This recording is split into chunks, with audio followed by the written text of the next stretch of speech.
3:36 and 7 seconds. No. That is 1:35 LA time. Are you guys still on LA time? 4:35. I'm on LA time. 3:30, 4:30. I refuse to get off. I'm somewhere. I'm working We on. did a bunch of gigs. We also went up did and a- down the West Coast a couple times. We did another project called Pig Iron, which was real successful. We changed around and played with the same people. We played some different kind of music. Yeah, it was a lot of some fun. other stuff. Some of us still beg for more. Heavy metal. The only reason that it wasn't heavy metal was because we couldn't get the lyrics to be stupid enough. We were really trying. We gave it all our heart's effort. We tried to make the lyrics not mean anything at all. And after we did 3 or 4 songs, we found out that we look them over real hard. We'd find little pieces of meaning in each one of them, and it crossed over like that, and no one would listen to it. Yeah. If we had been just a little dumber, we could have been a good heavy metal band. Yeah. Or a lot dumber. What's going on, Marlene? We were pretty dumb. But we since went to college. Nothing. There could be no situation mindless enough in Manhattan to compare. So you're talking about the spring break action. Well, we weren't that close to spring break action. That was in Fort Lauderdale, but we were in the vicinity. Drove past and through it. We were in Miami and Orlando. It was a good town with some good people, and the people, well, let's talk about something else. So did Fear do Disneyland? No. No. We haven't played Disneyland. We don't plan to do Magic Mountain. But we do have a good humor truck that we're thinking about playing some tours through Brooklyn in the summer. Sell some other stuff on the side, they hear the thing ding ding ding ding ding ding ding ding ding ding ding. And you get all these people, all the poor people come out and they Buy bread. buy stuff. They don't really buy ice cream. But it's not ice cream. It's Robitussin on a stick.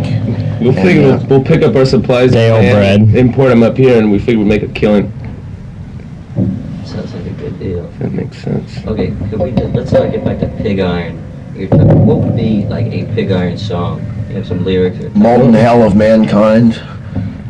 You have some lyrics? You sing a few She's on a manhunt. Yeah, she's on a manhunt. Yeah.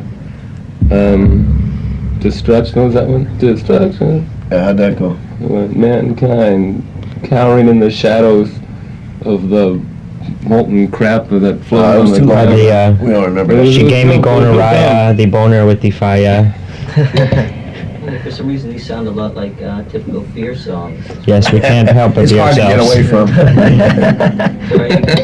So I guess now, especially you get a lot of bands, Venom, etc., who kind of cross over between metal and hardcore. Do you guys get a kick out of that? I like anything that's good. Somebody can play fast and they're doing something interesting. I enjoy it. I don't care AC/DC, what you call it.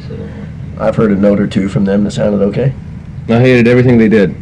Yeah. Name some other bands. I saw them and I thought some of the notes that they play are the same as some of the notes we play. That's true. Me too. That's true. It's really strange. We tried to ask them not to do that, but they were real. Those guitars have only got so many notes in them. There's only so many to choose from. Okay. Well, we can keep going on this subject if you like. That's well, true. We don't have to. I know we're kind of pressed for time here. And Brass we Knuckles. have a very busy schedule. That's true. Thank you for. Who are the Brass for Knuckles? I never heard of elaborating. them. The brass knuckles on your fist, I guess. I don't have any brass They're not knuckles. That's some rings. Okay, those. That's the, pristine jewelry, dude. The Fear rings. Did you have those designed especially for you? Yeah. Were they a gift from your wife or something for your anniversary? No, they were a friend of mine named Stinky made them for me.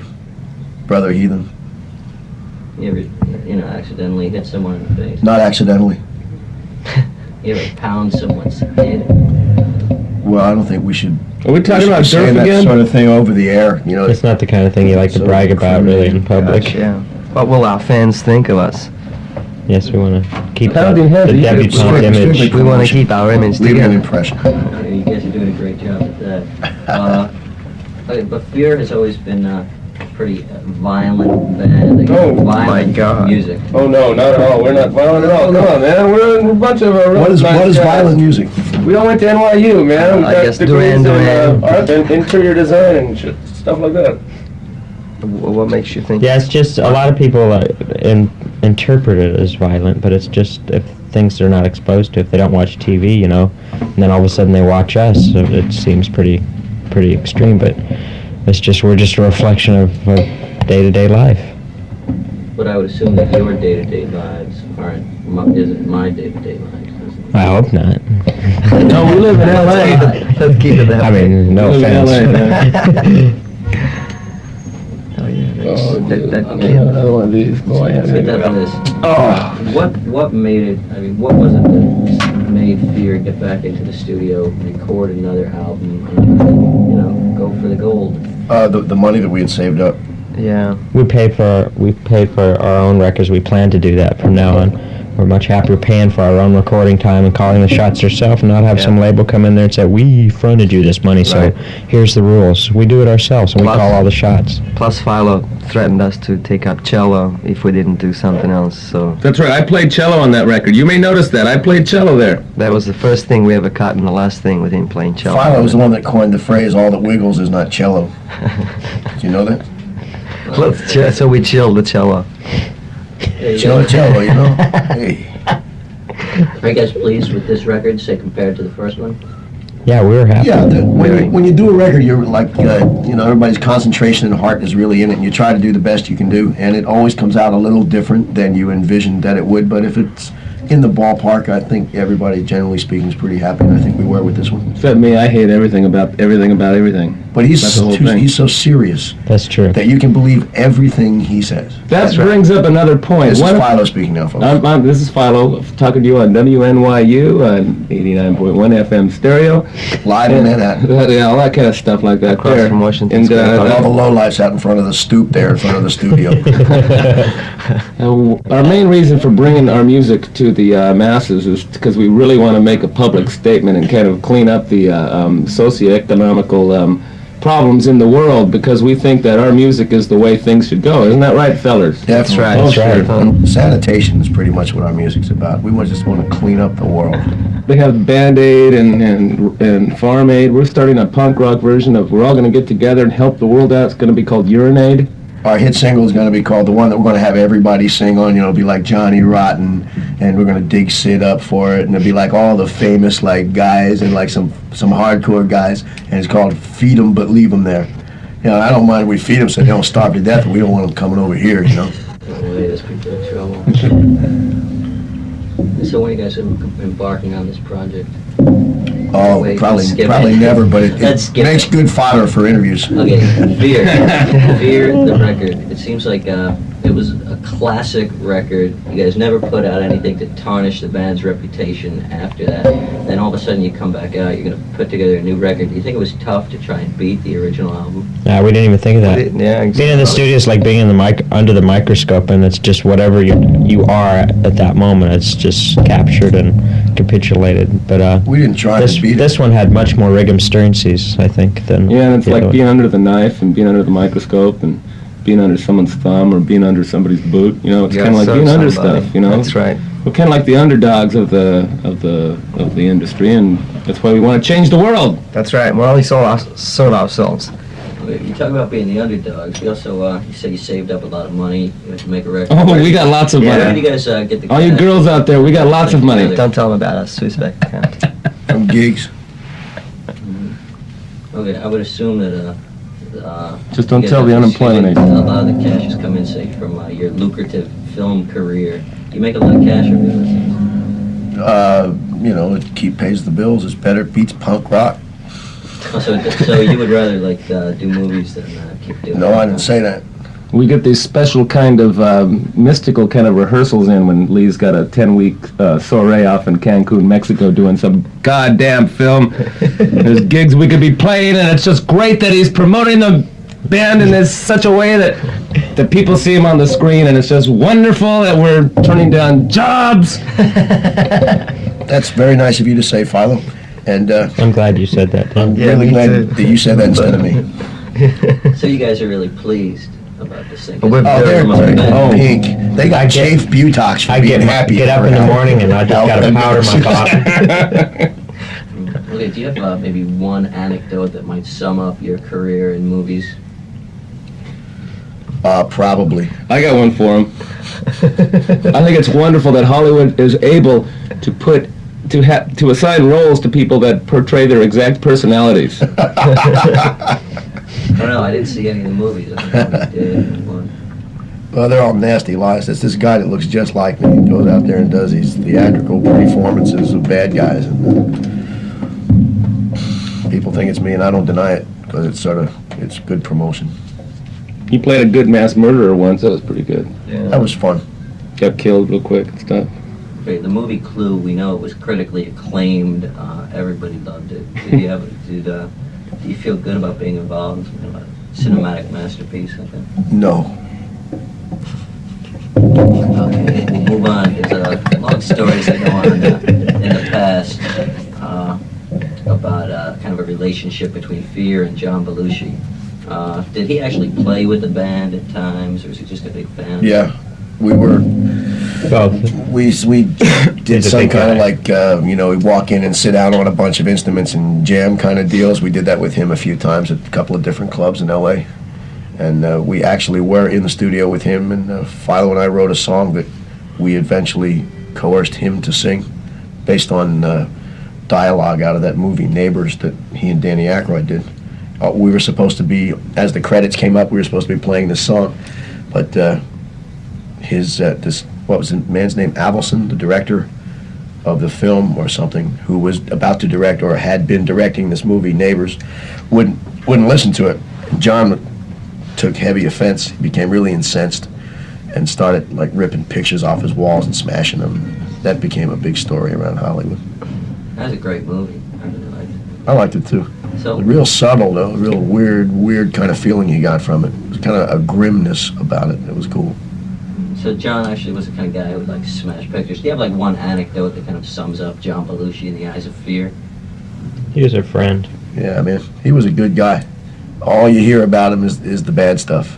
But there was, that's like 1/1,000,000th of this character, of this guy. He was a great guy, had a tremendous sense of humor. Gave Made himself. billions of people laugh. He was good to hang out with. He was humble. He had tons of accolades as far as like what he had accomplished so far. He could have been a big swell head like other people if he. He's a real if talent. He was a real talent. But he wasn't like that at all. He was happy to get to know us, and we hadn't done very much. I mean, as far as like international recognition for whatever it is that you do, is not nearly in comparison to what he had done. And he was real glad to get to know us. Yeah, I had an accolade stand when I was a kid too. You used to be an accolade. You're the guy that walked behind the priest with that thing full of burning incense. That's what you get if you step on those dirty Excuse me. showers. Okay, what was the story when Fear was on Saturday Night Live? I remember reading about it, how you guys had trashed thousands of dollars worth of equipment. Yeah. Ruined the studio. I can tell you where that story came from. There's union guys that run the cameras. I'm not saying nothing about cameramen, but TV cameramen, especially the ones that work at Rockefeller Center, have probably been doing that gig on those particular cameras for years and years. Their favorite performers are Bob Hope, Bing Crosby, and Frank Sinatra. And when we walked in, before I even had a chance to say hello to any of them and shake their hand and show them that I am a white human being and I can be as good a guy as the next guy, they already decided that we were slime because we looked the way we did, and they weren't going to have nothing to do with us. So that when they let the kids come in, that we had invited our friends from Washington, D.C. to be audience, when they let them in there, just the sheer view of it looked so menacing to them that when these little piddling things happened when we were playing, and they fell off a stage and dived off a stage, and they broke a pumpkin. I mean, pumpkin's 11 cents a pound, for Christ's sake, and how much damage could that have been? And they bumped into a microphone stand and knocked that over. One kid said something a little lurid over one of the microphones.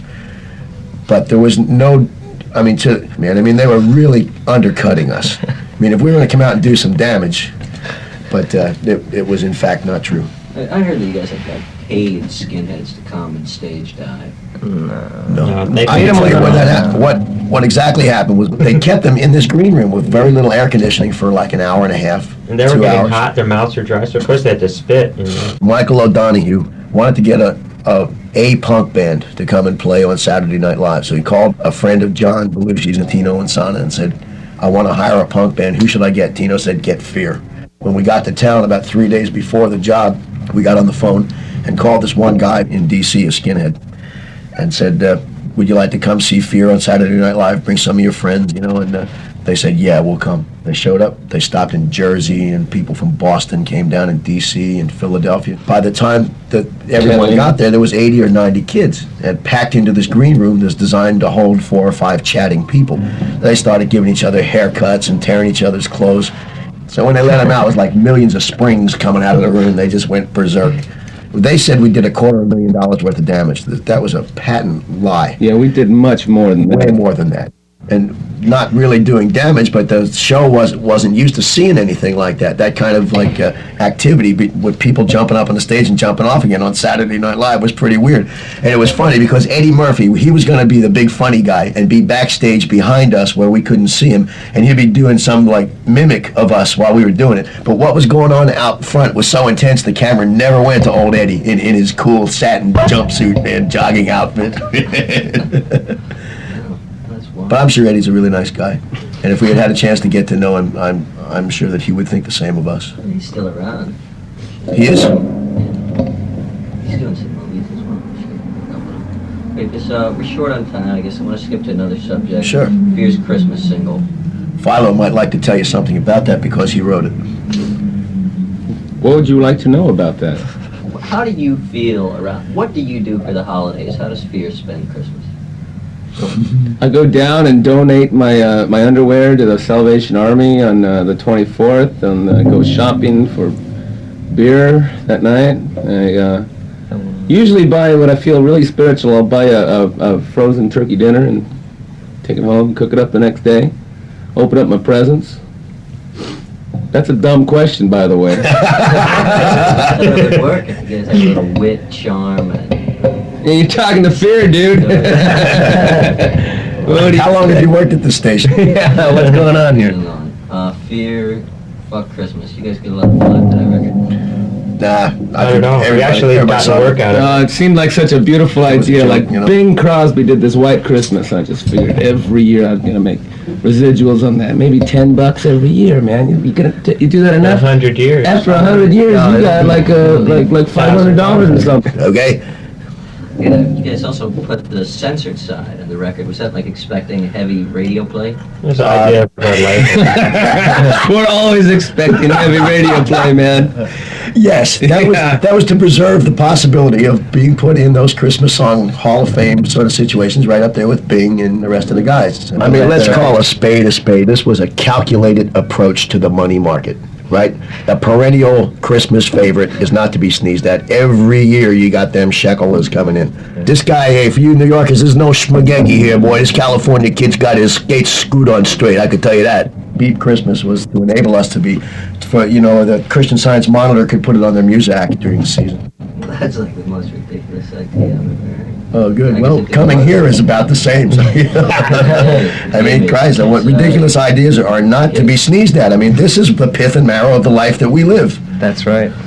And that you do, obviously. I mean, look at this place.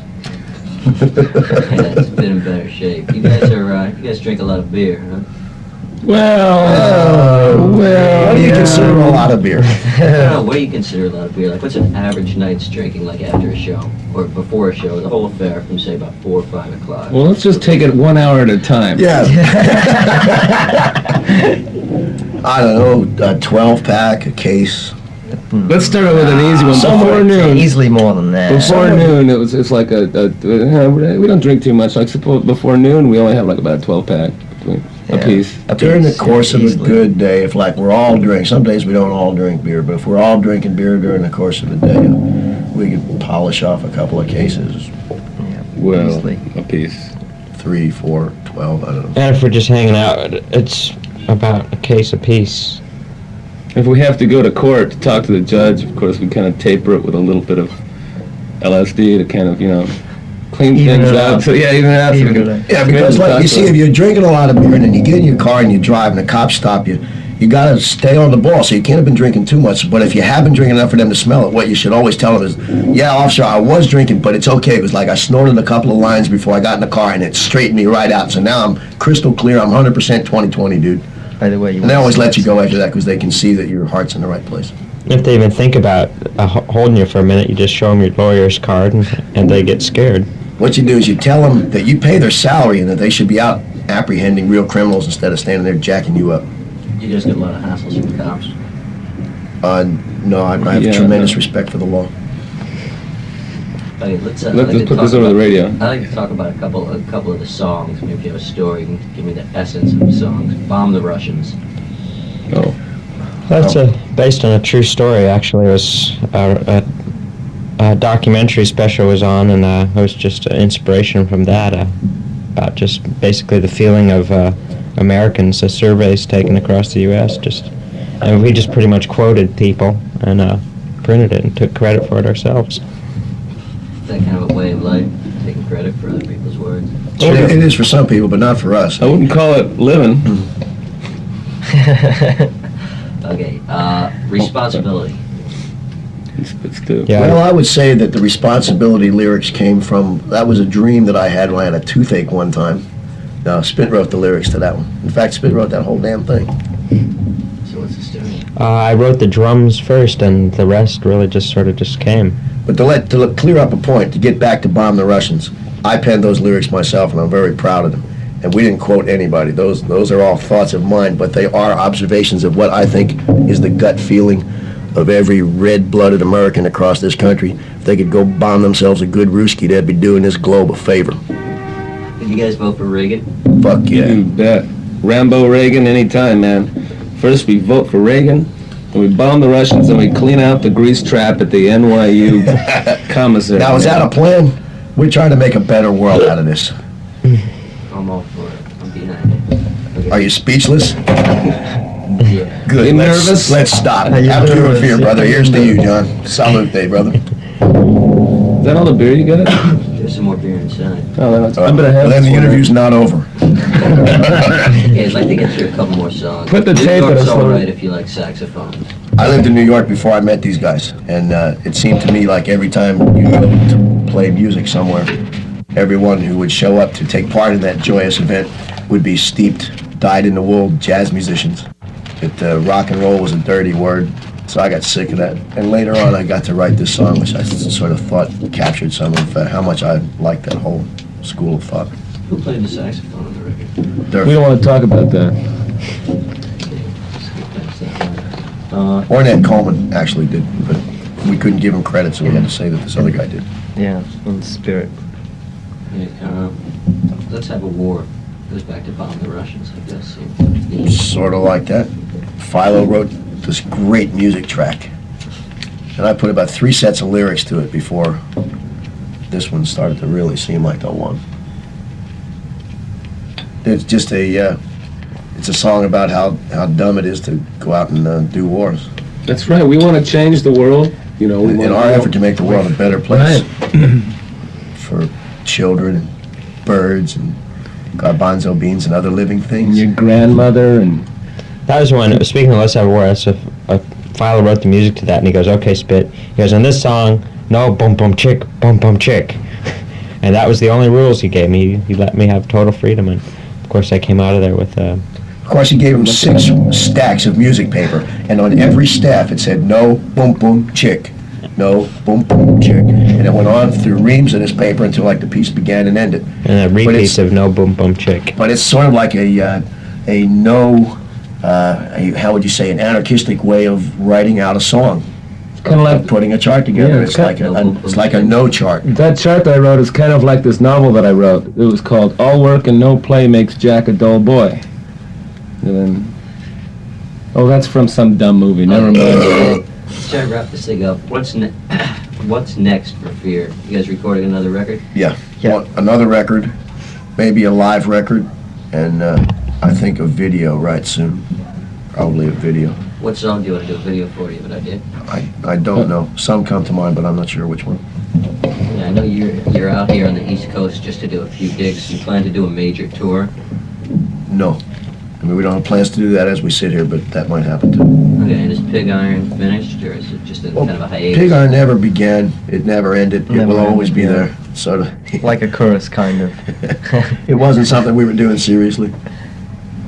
But we seriously played really good though, and that, and shit. I mean, oh, I can't say shit. So I mean, oh feces. That's what I meant to say. Okay, is there anything you guys want to say to wrap this thing up?